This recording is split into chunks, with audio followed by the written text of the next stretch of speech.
उपासक सदैव सावधान रहकर आराध्य देव के सिवा किसी से अपनापन न कर बैठे। किसी से भी अपनापन किया तो परिणाम में वो मारा जाएगा। मारा जाने का तात्पर्य है अपने नित्य स्वरूप की प्राप्ति के लिए जो मानव देह मिला था वो व्यर्थ चला जाएगा। किसी से भी अपनापन, मेरे तो श्री श्यामा श्याम दूसरो न कोई। अगर दूसरा कोई अपना है तो सच्चे मानो सिर्फ कष्ट के सिवा, चिंता के सिवा, शोक के सिवा और परिणामतः कुछ हाथ ना आना, यही परिणाम होगा। इतना राग हो गया है शरीर से और शरीर संबंधियों से, शरीर भोगों से, कि ये बात हमारी समझ में ही नहीं आती कि मेरे तो श्री श्यामा श्याम दूसरो न कोई।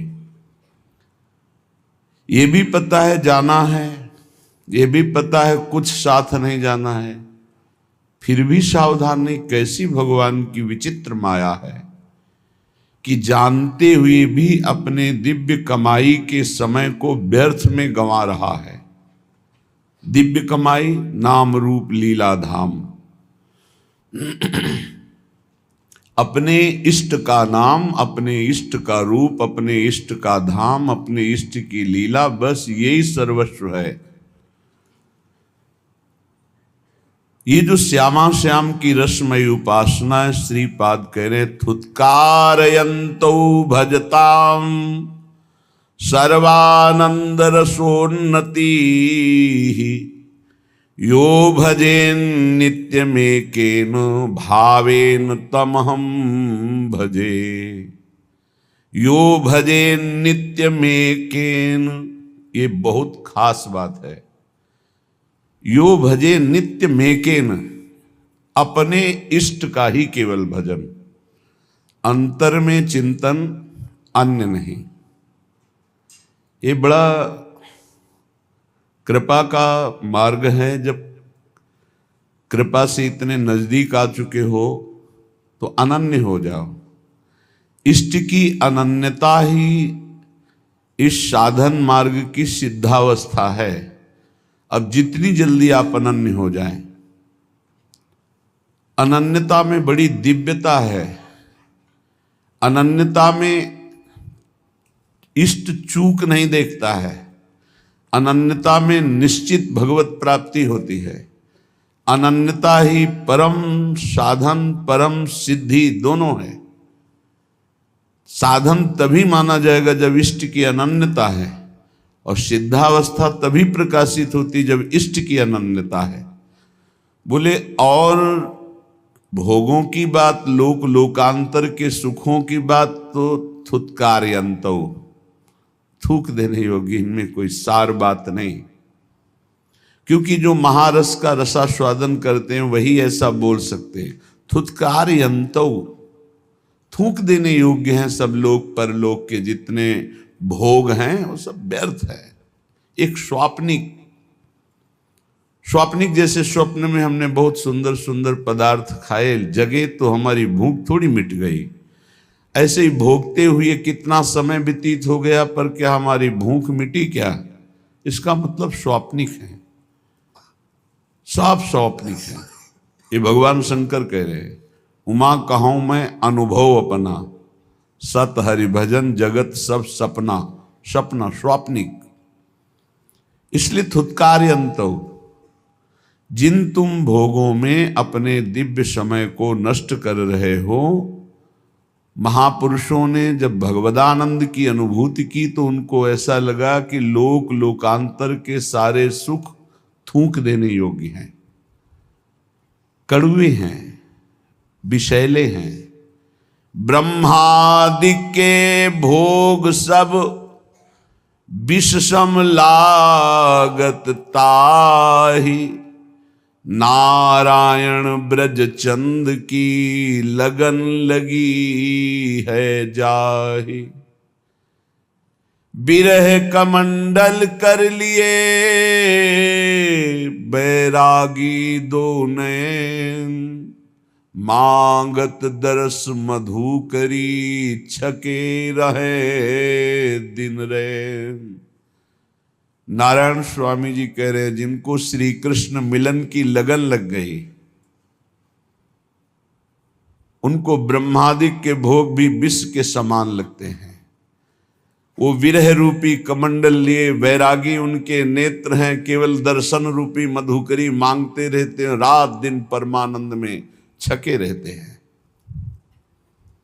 जब कोई ये बताता है कि अमुक उपासक बहुत भगवत प्राप्ति के लिए विकल है, तो ऐसा लगता है कि भगवान इस कलिकाल में कोई भगवत प्राप्ति के लिए विकल है। धन्याति धन्य भाग उस साधक के, उपासक के, जिसको ये बात आ गई कि मुझे भगवत प्राप्ति करनी है। कैसे भगवत प्राप्ति? वो विकल है अंदर से। भगवत प्राप्ति की विकलता ये अनेक जन्मों के साधनाओं का फल समझ लो, या गुरु, संत, भगवंत, शास्त्र सबकी एक साथ कृपा समझ लो। भगवत प्राप्ति की चाह हो जाना, जिसके अंदर प्रभु के मिलन की चाह हो जाती, तो मृत्यु लोक के या स्वर्गलोक के सुखों की क्या, ब्रह्मलोक के भोगों को भी वो विष के समान देखता है। तो श्रीपाद करे थुतकारे अंतो, थूक देने योग्य हैं ये सब भोग। भजताम सर्वानंद रसोन्नति ही, भजनानंदियों की पराकाष्ठा है श्री प्रिया प्रीतम का भजन। भजनों में सबसे सर्वश्रेष्ठ नित्य विहार भजन है। समस्त रसिक महापुरुषों ने स्वीकार किया। श्यामा श्याम का आठों पहर दुलार करते हुए उनके चिंतन में डूबना, सेवा सुख चिंतन में डूबना, इससे बड़ा कोई भजन नहीं है।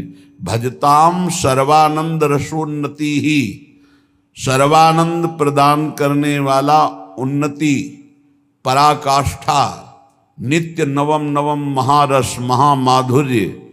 कौन? बोले श्री प्रिया प्रीतम का, श्यामा श्याम का। इसलिए यो भजे नित्य में केन भावेन तम हम भजे, जो एक भाव से, कभी ये कभी ये कभी ये, तो अभ्यास का भजन हुआ। वो प्रेम का भजन एक ही का, एक ही का नाम, एक ही का रूप, एक ही की लीला, एक ही धाम, पूर्ण आसक्त चित्त श्यामा श्याम में। तो श्रीपाद कह रहे हैं, मैं ऐसे भजनानंदियों का स्वयं भजन करता हूं, इनकी चरण वंदना करता हूं, इनका नाम स्मरण करता हूं, इनके रूप दर्शन की आकांक्षा, इनके चरणों की सेवा, ये संपूर्ण भजन जो हमारे प्रिया प्रीतम के अनन्य हो करके, अन्य सब भोग विलासता का त्याग करके, लोक लोकांतर की चाह का त्याग करके निरंतरता भजन में बनाए हुए हैं। मैं ऐसे प्रिया प्रीतम के प्रेमी भजनानंदी महापुरुषों को प्रणाम करता हूं, उनका स्मरण करता हूं, उनकी सेवा की चाह करता हूं। भज धातु सेवायाम। त्रिभंगी मुत्तुंगी कृतरस तरंगैर नव नवोन, मदानंगे नीलोज्वल घन निभांगे, दधदहो लसदोहो तंसी, मणिमय वतंसी ब्रजकुला, बलानि विस्रंसी, स्फुरत मम बंसी मुख हरि। अहो, अधरों पर वंशी विराजमान करके जो नित्य नवीन प्रेमोन्माद करने वाली मुरली है, उसे अपने अधरों पे विराजमान करके जब गान करते हैं तो चर अचर सब प्रेम से युक्त हो जाता है, चैतन्य समाधिस्थ हो जाते हैं और जड़ में चैतन्यता आ जाती, द्रवण होने लगता है। ऐसे मोर मुकुट धारण करने वाले,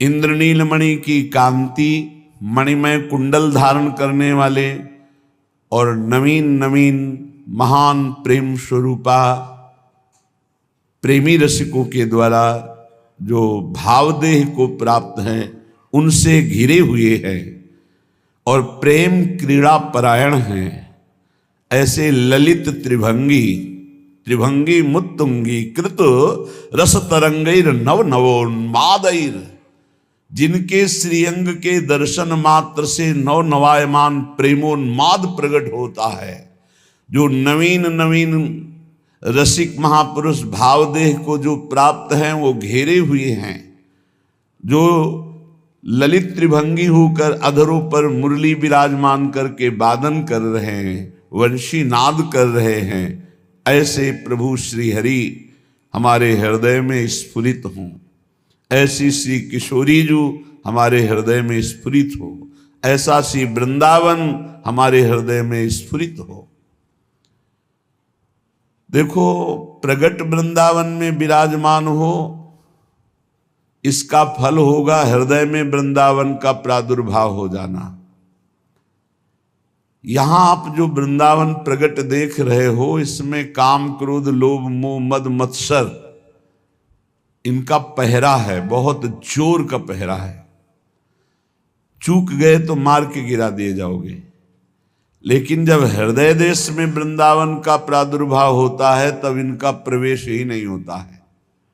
श्री रसिक शेखर भगवत रसिक जी महाराज कह रहे हैं, हमारे वृंदावन उर और माया काल जहां नहीं व्यापे, जहां रसिक सिर मोर, हमारे वृंदावन उर और छूट जात सत असत वासना, मन की दौरा दौर, भगवत रसिक बतायो श्री गुरु अमल अलौकिक ठोर, हमारे वृंदावन उर और।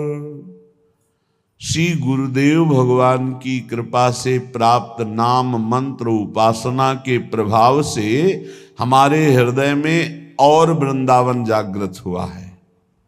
और वृंदावन यहाँ निर्माण हो रहा है, यहाँ विनाश लीला भी दिखाई दे रही है, पालन लीला भी, अर्थात मायाकृत त्रिगुण का खेल यहां भी दिखाई दे रहा है। सृजन, जन्म होना, पालन, बढ़ना और नष्ट हो जाना, संहार, तीनों लीलाएं भगवान की यहां दिखाई दे रही है। शरीर बढ़ रहे हैं, नष्ट हो रहे हैं, जन्म ले रहे हैं, बढ़ रहे हैं, नष्ट हो रहे हैं, दृश्य बदल रहा है, नष्ट हो रहा है। लेकिन जब गुरु प्रसाद से इसी धाम में उपासना परिपक्व होती तो हृदय में जो वृंदावन जागृत होता है, बोले पहली बात, इस त्रिगुण माया का प्रभाव प्रवेश नहीं करता, जो दिव्य वृंदावन हृदय में प्रकाशित होता है।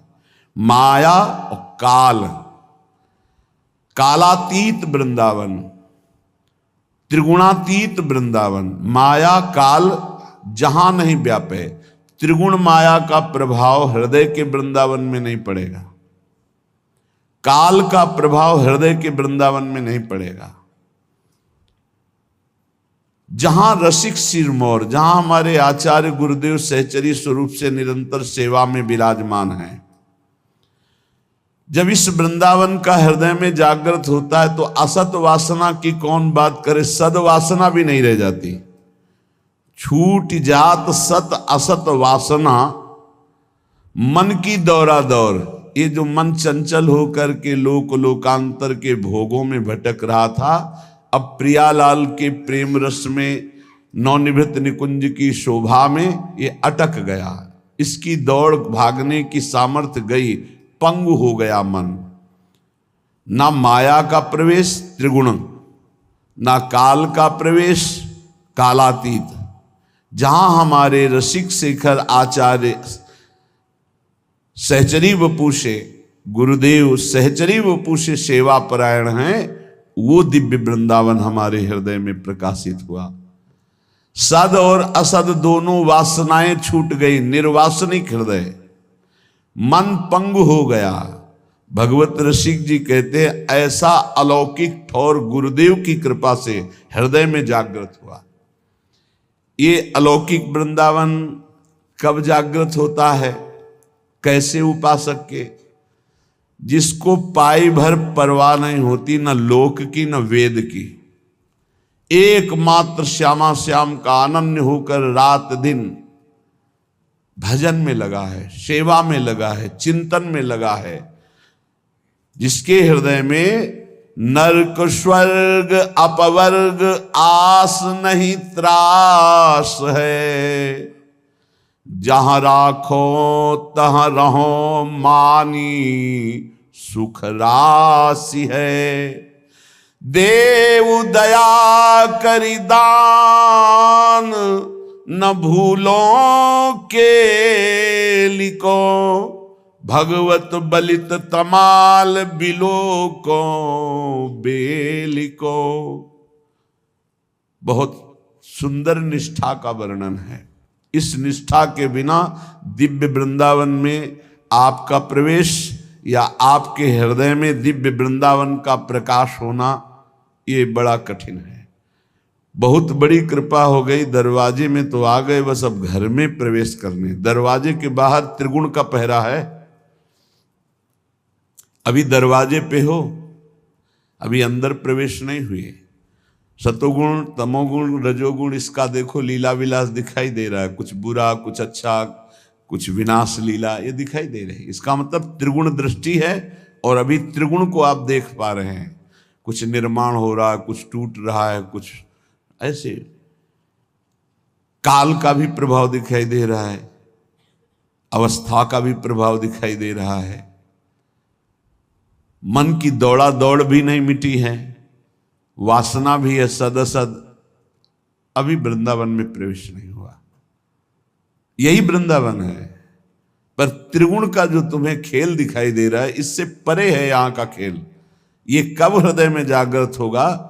जब ऐसे भजन में लगो कि नरक स्वर्ग अपवर्ग आस नहीं त्रास है, ना तो नरक का त्रास है, ना स्वर्ग और मोक्ष की आस है। स्वर्ग मिले नरक मिले परम पद मिले, बिल्कुल कोई परवाह नहीं। जहां राखो तहां रहो मान सुख राशि है, जहां रखो जैसे रखो, महलों में रखो चाहे झोपड़ी में बास दो, ये सुख राशि मान करके रहूंगा, दुखी नहीं होऊंगा।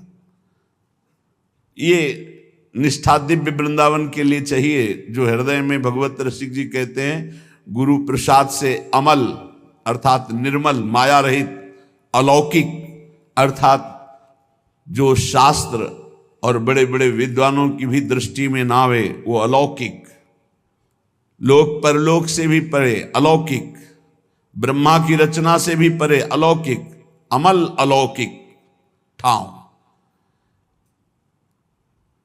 ये शब्द देखो, सत्संग है, जहां राखो तहां रहो मान सुख राशि है। हे नाथ, यदि आप बहुत दूर रखते हो तो मैं आपके आश्रित होकर आपका नाम जप करते हुए आपके ही अधीन रहूंगा। कहीं भी रखो, मान सुख राशि है, मैं वहीं रहूंगा।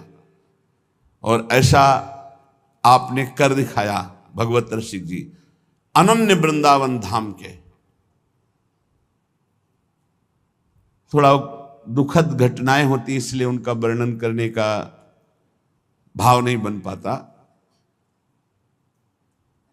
इनकी यही निष्ठा थी कि ब्रज के समस्त जन भगवत स्वरूप हैं, जाति पक्ष नहीं देखना चाहिए। ऐसा गुरुजनों ने, महापुरुषों ने, ऐसा वाणीकार रसिक जनों ने स्थापित किया है। व्यास रसिक तेई बड़े, ब्रजते अनत न जाई, वृंदावन के स्वपचलों जूठन मांगे खाही। तो इसी रस सिद्धांत में भरे हुए भगवत रसिक जी ने एक दिन एक ऐसे घर से, जिनका धोबी कुल में जन्म हुआ, उस घर से भिक्षा ली। कुछ द्वेष करने वाले जन स्वाभाविक होते हैं। महामहिम रसिक शिरोमणि श्री ललित मोहिनी देव जी के पास शिकायत पहुंची, कई बड़े रसिक और सब मिलके कि ये तो बड़े भजनानंदी हैं, मानते हैं, बड़े विरक्त हैं, ये भी मानते हैं, पर ये तो धर्म के विरुद्ध आचरण कर रहे हैं। ये तो अमुक के घर में रोटी मांग के खाए।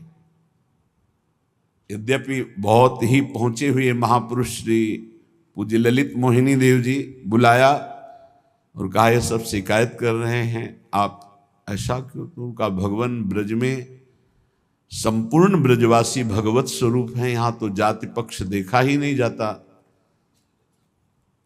तो उन्होंने कहा कि बड़ों की बात सुननी चाहिए। तो कहा बड़ों ने ही लिखा है वाणियों में और बड़ों ने ही ऐसा आदेश किया है, क्योंकि हरिराम व्यास जी बड़ों में ही हैं। बड़े बड़े और भी रसिक महापुरुष बहुत से वाणियों में पाया है हरिराम व्यास जी का यशगान करते हुए। अष्टाचार्यों की वाणियों में भी है कि व्यास जैसे तो सिर्फ व्यास ही है, दूसरा कौन हो सकता है। हरिराम व्यास जैसे तो सिर्फ हरिराम व्यास जी ही है, ऐसा वाणी में।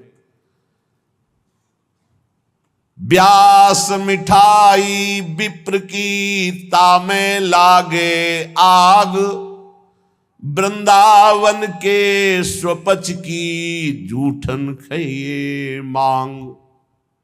ये रसिक महापुरुष उन्होंने कहा कि नहीं, तुम्हारी ये सब नहीं, तुम्हें नहीं जाना चाहिए, तुम ये विरुद्ध कार्य किए।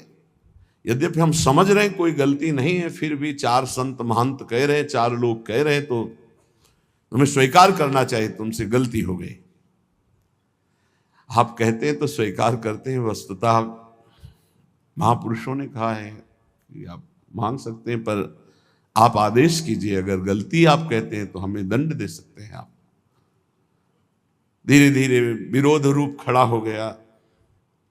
यद्यपि पूज्य श्री ललित मोहिनी देव जी हृदय से प्यार करते थे, जानते थे कि नहीं, किंचन मात्र त्रुटि नहीं है। फिर एक दिन बुलाया और कहा देखो, हम जानते हैं कोई त्रुटि नहीं है, पर सब संत महंत जन ऐसा कहते हैं कि आप ऐसा किए हो तो आप वृंदावन से निकल जाओ, वृंदावन में मत दिखाई देना। कितना गुरुजनों का आदर महापुरुष करते थे, मतलब हृदय में सामर्थ्य नहीं ऐसी, सामर्थ्य ही नहीं ऐसी, जैसे महापुरुष जन अपने गुरुजनों की आज्ञा का पालन किए, ऐसी सामर्थ्य नहीं। मतलब कितनी बड़ी बात है कि वृंदावन रस के परम रसिक, वृंदावन रजोप सेवी, एक क्षण भी वृंदावन से बिलक जीने की हिम्मत नहीं, ऐसे महापुरुष। गुरु जी ने कहा निकल जाओ वृंदावन से, वृंदावन में अब तुम दिखाई मत देना, दर्शन मत देना वृंदावन में। और भी विचित्र लीला हुई कि भगवत रसिक जी की वाणी को आदेश हुआ कि यमुना में विश्राम दे दो, प्रकाशित ही न हो। अब लीला गुरुजनों की, ऐसा क्यों कहा, वाणी जी के प्रति क्यों कहा? क्योंकि प्रमाणित होना चाहिए कि भगवत रसिक जी की वाणी ये सिद्ध वाणी है। यमुना जी में डुबोया तो ना एक कागज गीला हुआ, ना वाणी जी डूबी, ऊपर ऐसे ही यमुना जी ले विराजमान रही। फिर वाणी सिद्ध वाणी।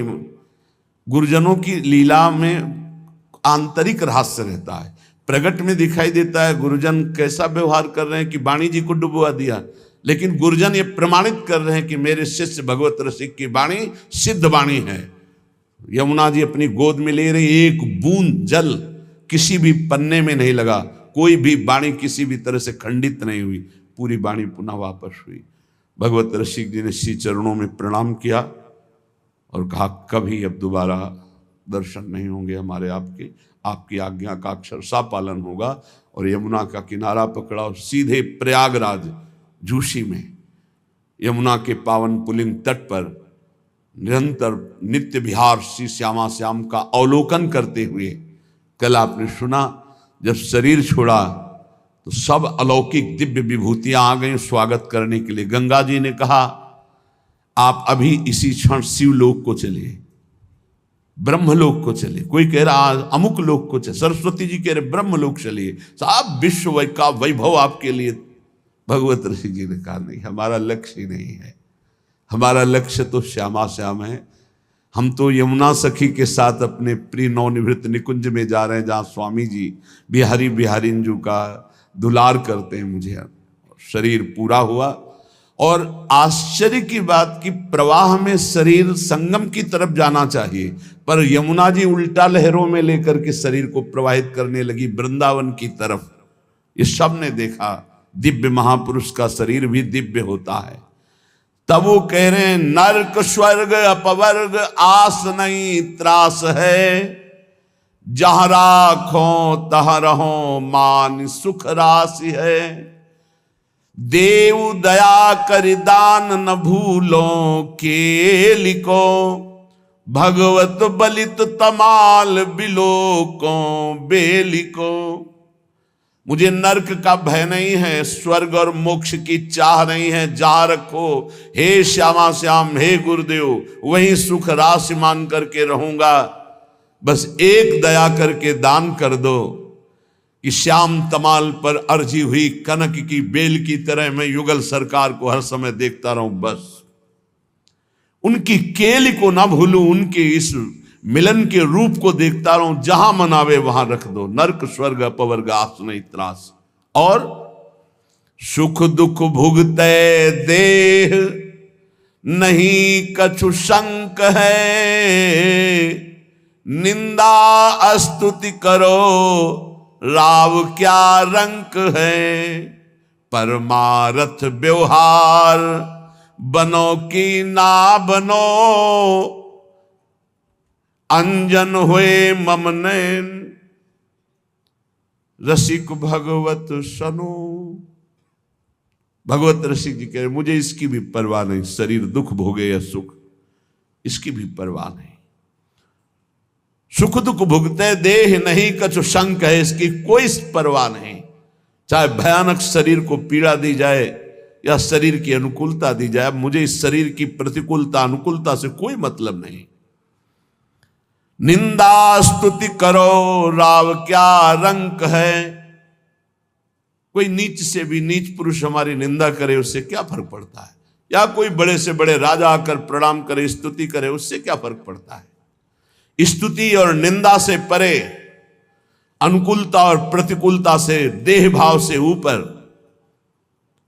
परमार्थ व्यवहार बनो कि ना बनो। परमार्थ भी बने ना बने, व्यवहार बने भी ना बने, तो एक बात केवल चाहते हैं, जैसे नेत्रों में अंजन अंजा रहे, ऐसे युगल सरकार केवल हमारे नेत्रों में बसे रहे। बस अंजन हुए मम नैन रसिक भगवत सनो। भगवत रसिक जी कहते हैं हमारे नेत्रों में बसी गौर श्याम जोड़ी झलकती रहे, इसके सिवा और कुछ नहीं। ये हमारे प्रभु समस्त अवतारियों के अवतार हैं निकुंज बिहारी। भगवत रसिक जी कहते हैं कभी भूल मत करना अन्य आश्रय लेने का, किसी दूसरे का आश्रय मत लेना। बहुत बड़ी जगह ये जो वृंदावन नित्य बिहारी लाल की शरण मिली, बहुत बड़ी जगह मिली है। इसलिए परिचय दे रहे हैं कि ये कौन हैं जिनकी हम ठसक में रहते हैं। हम ठसक में रहते श्यामाजू के, श्यामाजू के अधीन ये लालन है। लालन कौन है? बोले सब कालन को काल, लोक पालन को पाले, आपुन सदा स्वतंत्र नियंता बुद्धि विशाले। उपजावे सब विश्व रमय फिर ताके माही, देखत भूली करे परे भूलन में नाही। सडेश्वर समर्थ हरि सो भगवत असरन शरण, तन मन जन की वेदना हरहु मोद मंगल करन। तन मन की जन वेदना हरहु मोद मंगल करन। जान लो हमारे श्याम सुंदर कौन है। ठसक बहुत जोर की आ जाएगी, लालन तेरे अधीन, जाके अधीन सदाई सांवरो। वो हमारी प्रियाजू तो लालजू कौन है? बोले सब कालन को काल, लोक पालन को पाले। ये हमारे लालजू महाराज एक कालों के भी महाकाल के भी शासन है। देखो ना, महाकाल भगवान शंकर को कहते हैं। भगवान शंकर भी चरणामृत जिनका धारण करते हैं वही भगवान हरि हैं। भगवान शंकर चरणामृत जो गंगा जी है कहाँ धारण करते हैं? हाँ, वही है कालों के काल महाकाल, जो उनके द्वादश स्वरूप ज्योतिर्लिंग के रूप में विराजमान है। हाँ, सौराष्ट्रे सोमनाथम च श्रीशैले मल्लिकार्जुनम, उज्जैन्याम महाकाल ओंकार ममलेश्वरम, परल्याम वैद्यनाथम च डाकिन्याम भीम शंकरम, सेतु बंधे तु रामेशम नागेशम दारुकावने, वाराणस्याम तु विश्वेशम त्र्यंबकम, गौतमी तटे हिमालय तु केदारम, घुस्मेशम च शिवालय, एतानि ज्योतिर्लिंगानि सायं प्रातः पठेन्नरा, सप्त जन्म कृतम पापम स्मरणेन विनश्यति। ये द्वादश ज्योतिर्लिंग हैं, उनमें एक ओंकार भगवान जैसे, ऐसे महाकाल भगवान, विश्वेश्वर भगवान, अलग अलग नामों से इन्हीं भगवान शंकर का है। उज्जैन्याम महाकाल, उज्जैन में विराजमान है महाकाल स्वरूप। एक काल के महाकाल के भी ईश्वर हैं ये भगवान शंकर। जो गंगा जी धारण करते हो हमारे प्रभु का चरणामृत है। गांगम वारि मनोहारि मुरारि चरणच्युतम, त्रिपुरारि शिरश्चारि पापापहारि पुनातुमाम। ये समस्त कालों के भी काल, महाकाल के भी ईश्वर, बड़े बड़े लोकपालों को अपने शासन में रखने वाले ईश्वरों के भी ईश्वर हमारे प्रभु हैं। ये लोकपालों का भी पालन करते हैं। देखो ना, देवराज इंद्र लोकपाल ही तो हैं, वरुण देवता लोकपाल ही तो हैं। वरुण देवता साष्टांग दंडवत कर रहे थे जब भगवान ने अवतार ब्रज में लिया। तो भगवान वरुण देव के अनुचर रात्रि में यमुना जी का अवगाहन करने के लिए नंद बाबा गए। समय का पता नहीं था, निषेध है, ब्रह्म मुहूर्त में ही स्नान करना चाहिए। जो नदियों में स्नान है, जो पावन तीर्थों का अवगाहन है, वो ब्रह्म मुहूर्त में ही करना चाहिए। उसके पहले मानो यमुना जी भी तो शयन करती हैं, विघ्न नहीं डालना चाहिए। यद्यपि वो दर्शन के उद्देश्य से अपहरण किया था। जब नंद बाबा ने देखा कि लाला हमको यहां से ले जाने के लिए आया, तो लाला की दंडवत लोकपाल कर रहे हैं, वरुण देवता स्तुति कर रहे हैं, चरणों का अभिषेक कर रहे हैं, कृतार्थ मान रहे हैं। जब देखा लोकपालों का भी राजा देवराज इंद्र गिरिराज जी को धारण करके सारा अभिमान चूर्ण कर दिया, तो आकर के कामधेनु के सहित भगवान का अभिषेक कर रहे हैं, चरणों में बार बार मुकुट नवा रहे हैं। भगवान आदेश कर रहे हैं, देवराज इंद्र कभी अभिमान मत करना। कौन है ये प्रभु? जो अवतार के भी अवतारी बिहारी जो हैं, ये लोकपालों का भी पालन करने वाले, काल के भी महाकाल के भी ईश्वर हैं। क्यों? शास्त्रों में बहुत जगह वर्णन आया है कि भगवान ब्रह्मा शंकर शनकादि नमन करते हैं। ध्येयम सदा परिभवग्नम अभिष्ट दोहम तीर्थास्पदम शिव विरंच नुतम शरण्यम। भगवान श्री हरि के चरणों की वंदना करते हैं। बोले ये लोकपालों का भी पालन करने वाले हैं। आप सबका अवलंब हैं। त्रिभुवन में जो भी ऋषि मुनि, दैवी शक्ति, आसुरी शक्ति, जो भी है, सबका ये अवलंब है, सबको ये पावर यही देते हैं। पर परम स्वतंत्र हैं, आपुन सदा स्वतंत्र। इनके ऊपर किसी का शासन नहीं है। एक जगह वो परतंत्रता स्वीकार स्वयं किए। अहम भक्त पराधीनो अस्वतंत्र ईद। परम स्वतंत्र प्रभु कहते हैं मैं परतंत्र हूं तो केवल भक्त के। अहम भक्त पराधीनो अस्वतंत्र, मैं वहां स्वतंत्र नहीं हूं, अस्वतंत्र हूं। कहां? अहम भक्त पराधीन हूं। जो मेरे प्रेमी भक्त हैं उन्होंने मुझे जीत लिया, अधीन कर लिया। नहीं तो कह रहे आपुन सदा स्वतंत्र, परम स्वतंत्र न सिर पर कोई, भावे मने करे सोई। इनके ऊपर किसी का शासन नहीं है। अगर शासन है तो प्रेम का है। यत्किंचित भक्तों में प्रेम आ जाता है तो अधीन हो जाते हैं। फिर तो प्रियाजू प्रेम की मूर्ति, इसलिए लालन तेरे ही अधीन। विशाला, नियंता बुद्धि विशाला, विशाल बुद्धि के अधिष्ठात्र देवता अर्थात ब्रह्मा को भी बुद्धि देने वाले, सरस्वती को भी बुद्धि देने वाले हमारे प्रभु हैं लालजू महाराज। जो सरस्वती सबकी बुद्धि में प्रकाशित है, या देवी सर्वभूतेषु बुद्धि रूपेण संस्थिता, नमस्तस्यै नमस्तस्यै नमस्तस्यै नमो नमः, उनको भी बुद्धि प्रदान करते हैं हमारे प्रभु। ब्रह्मा को भी बुद्धि प्रदान करते हैं प्रभु। महातत्वादि कार्य द्रव्य के नियामक हैं प्रभु। उपजावे सब विश्व, एक संकल्प में अनंत ब्रह्मांडों का सृजन हो गया। किसी कारीगर और लेबर की जरूरत नहीं पड़ी। एक संकल्प, भ्रकुटी विलास सृष्टि लय हुई। सृष्टि का सृजन और पालन और लय इनके एक निमेष मात्र से, भ्रकुटी के इशारे से हो जाता है। हे ऐसी ठसक, ऐसे प्रभु हमारी प्रियाजू के अधीन हो। वो प्रियाजू हमारी प्रिय स्वामिनी है, हम उनकी प्रिय सखी हैं। कितना गर्व का विषय। आप स्वयं संपूर्ण विश्व ब्रह्मांड का सृजन करते हैं और फिर रमय ताके बाही, अपने आप से अपना निर्माण करते हो। आप इसमें विराजमान हैं और फिर आप ही इसका विनाश करते हैं। आप ही अपना खेल रचते हैं और उस खेल के खिलाड़ी और खेल दोनों आप हैं, और डट के खेलते हैं और इसके बाद इस खेल का समापन करते हैं। प्रलय, महाप्रलय वो अपने आप से अपने आप का करते हैं। बस यही समझना। जो नहीं हो पा रहा है तो बोले देखत भूली करे। जिसको देखकर भूल गया वो कौन है? बोले वो इन्हीं की माया है।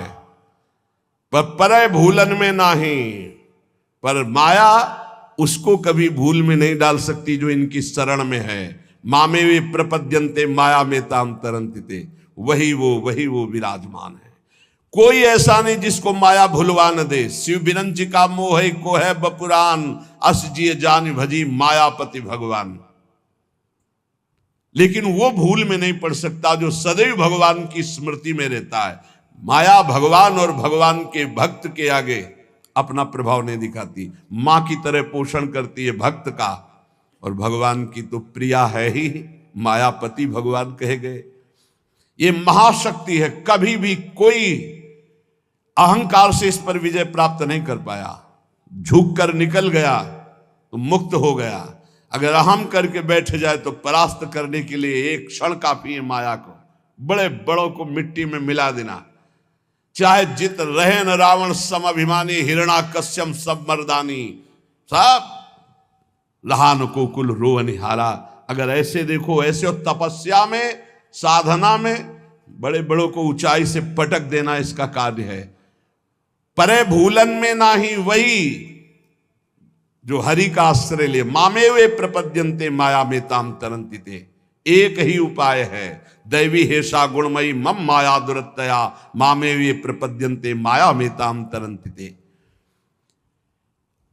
षडेश्वर समर्थ हरि, ये और कोई नहीं।